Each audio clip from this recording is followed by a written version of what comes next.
Welcome to the deep dive. Today, our mission is really to unpack something critical for CPG leaders. How do you stay ahead when consumers, frankly, are innovating faster than your brands? Yeah, it's a real challenge. We're diving into the latest thinking from Denise at C3 Centricity. She's a global expert, helps CPG companies grow through insight, innovation, inclusive leadership. You know the drill. And her recent blog post, Agile Brands, Leading Consumer-Driven Innovation, it really nails this powerful shift. Consumers creating the next big things through TikTok hacks, viral stuff. It's a fascinating landscape, isn't it? Because, traditional brand innovation, that can take months, maybe even years. Right. And now it's being totally outpaced by consumer creativity that just operates in days, sometimes hours. Wow, days. So today, we'll dig into some specific examples and then really map out what CPG leaders like you need to do, like now to thrive. We're talking speed, cross-functional influence, and strategic visibility. Okay, let's unpack that first part then. Consumers aren't just buying stuff, they're actively creating new things. Recipes, mashups, these clever hacks. Yeah, fit to it. And then broadcasting them to millions. This feels like more than just a trend. It's like a new innovation model almost. It absolutely is. And what's really striking is just the scale of it all. I mean, look at McKinsey's research. What do they find? Well, they found 75% of Gen Z, 75%, rely on user-generated tips and tweaks when they're frustrated with a product. That's huge. It is. And connect that to something like the TikTok hashtag dupe trend. Over 6 billion views. People replicating premium stuff at home. It's this massive grassroots movement.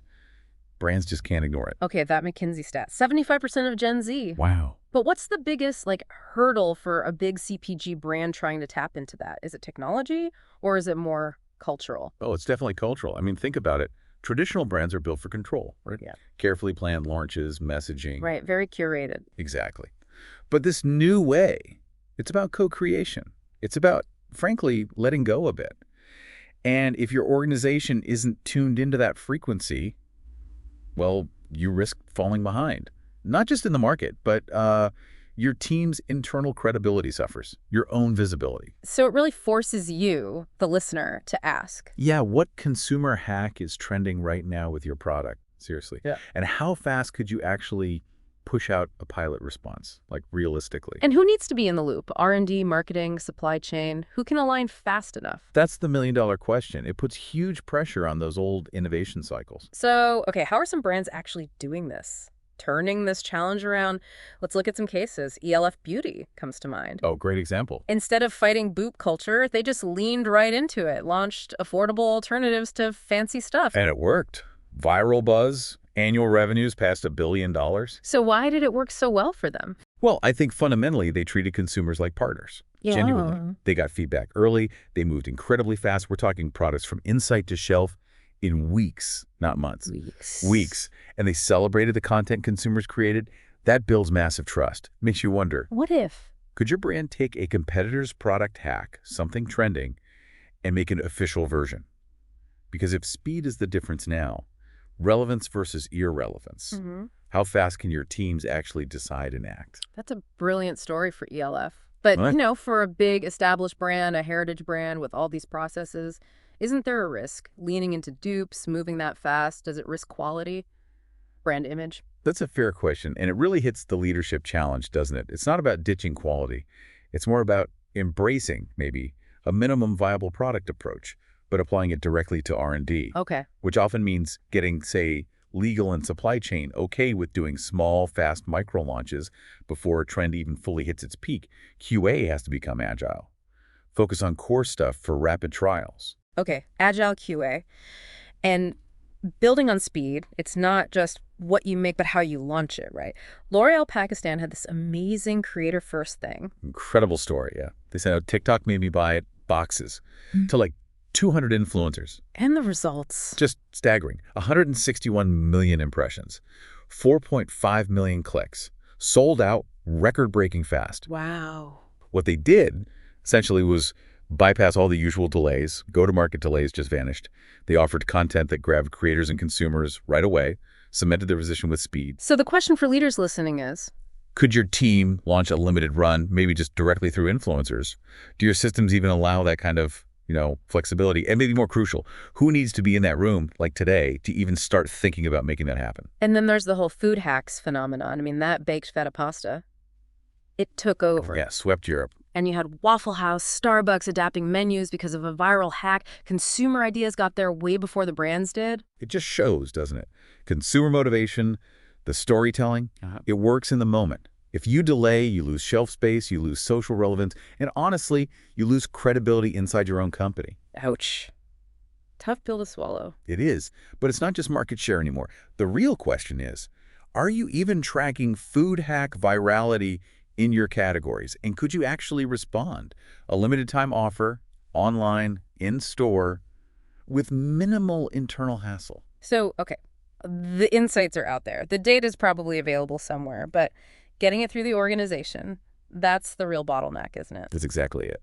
Data alone isn't enough, especially when your competition isn't just another company, it's sheer creativity. Right, and what's consistently fascinating talking to Insight Pros are the top 3 friction points they always mention. Right. First, slow internal approvals. Ah, the waiting game. Exactly. The viral moment's already shifting while you're waiting for sign-off. Second, limited influence.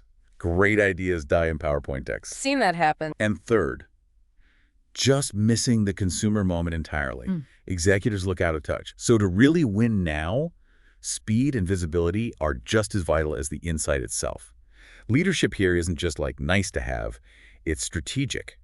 So let's get practical for the listeners. Does your insight team flag these viral things in real time, or is it a report weeks later? Good question.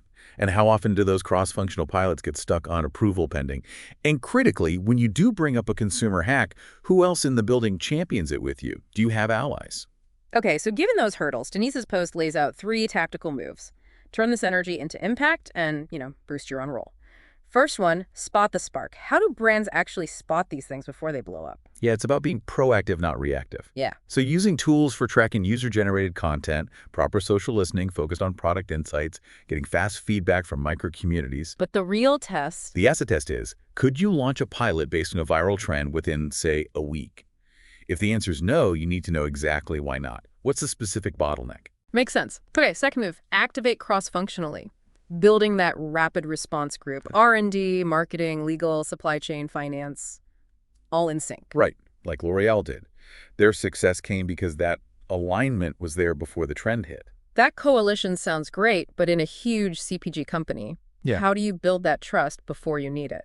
It really comes down to getting buy-in early, establishing trust.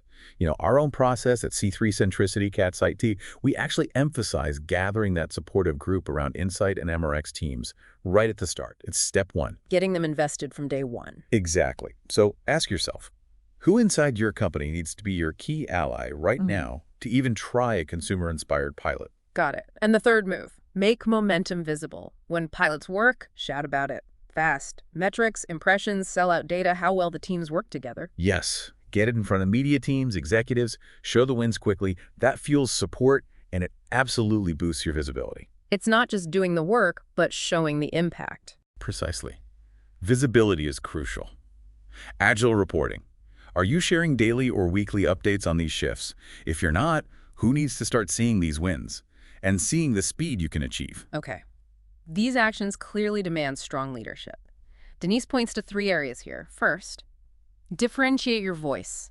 Get known for spotting signals fast and turning them into action, audaciously even. And that catalyst. Second, amplify influence. Build those alliances, create trust, shared ownership before you need to move fast. Lay the groundwork. And third, lead authentically. Share the process, what you learn, the results, even the messy bits. Yeah, transparency matters. This whole approach really asks you, how distinct is your voice as an innovation driver in your company? Who really relies on you to make this real-time consumer innovation actually happen? It's about being the one who spots it and drives the capability to act. So let's wrap up this deep dive. The big takeaway. Consumers aren't just changing products, they're fundamentally redefining innovation. That's a threat, yes, but also a massive opportunity for CPG leaders listening. Absolutely. Yeah. So the key questions, the ones to really mull over are we as an organization actually structured to move as fast as consumer creativity? Do I personally have the voice, the alliances, the visibility I need to act at that speed? And maybe the most immediate one. What's one pilot? Just one. We could launch this month. to prove this consumer-led momentum works and to show that I can lead it. Because honestly, if you're still waiting around for endless approvals or the mythical perfect plan these days, you're already way behind your consumers. The brands that figure out how to genuinely partner with consumers, they're the ones building real relevancy. And the leaders who make that partnership happen, they're shaping the future of this industry. Powerful stuff. And if you're listening and feeling ready to tackle these challenges, ready to elevate your leadership and impact, definitely check out Denise and the team at c3centricity.com. Yeah, lots of great resources there. Including their Career Climbers Academy, powered by Leaders. It's designed specifically to help leaders differentiate their voice, amplify influence, and lead authentically. Really practical stuff. Make sure you subscribe to the Deep Dive for more insights like these. And again, for more ideas or to explore how Denise can support your brand, visit c3centricity.com. You can even book a free business makeover session there. Worth checking out. Thank you so much for joining us for this deep dive. We really look forward to our next exploration with you.